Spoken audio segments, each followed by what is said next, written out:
Eto nga pala ang isa kong ganap sa buhay. Bilang isang PWD officer, binibisita namin at kinikilala ang bawat isang member. Kahit mahirap ang daan at malayo, ay okay lang. Inisip ko na lang na kahit papaano ay makatulong.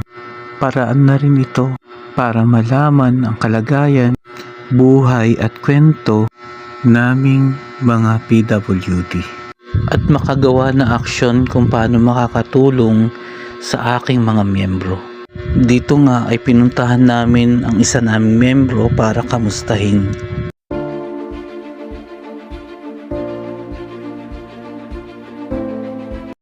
At sa wakas nakarating din kami sa bahay ng aming bibisitahin. Sinalubong kami ni Ate Emmy at pinatuloy sa kanyang tahanan. Isa to sa ginagawa namin ang mag-profiling at kilalanin ang aming miyembro. Dito nga ay may dala akong konting tulong tulad ng diaper, gatas at biskwit. Diyan nga ay inabot ko na ang dala kong konting tulong. Siya si Bullet, hindi nakakatayo at nakakalakad. Habang nakikipagkwentuhan na nagtatanong ako kay Ate Emmy, ay nagpakilala na rin ako kay Bullet. Habang nagpapakilala kami kay Bullet, napansin kong nagagalak siya o masaya.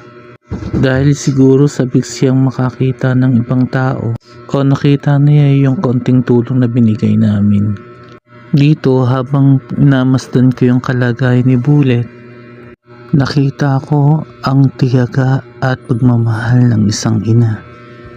Kahit mahirap ang kalagayan at buhay nila, hindi sinusukuan ng isang ina ang kalagayan ng kanyang anak. Nakita ko yung hirap ng pag-aaruga at pagmamahal ng isang nanay sa kanyang anak na may kapansanan. Napansin ko dito si Bullet, kahit sa kabila ng kanyang kalagayan, nakukuha pa niyang ngumiti. Ito ay nakakawala ng pagod at siguro ito rin ang paraan para magpasalamat sa kanyang ina. Nagpapasalamat ako sa mga taong tumutulong, lalo na sa aming barangay at LGU na nagbibigay ng mga programa para makatulong sa mga katulad namin na may mga kapansanan.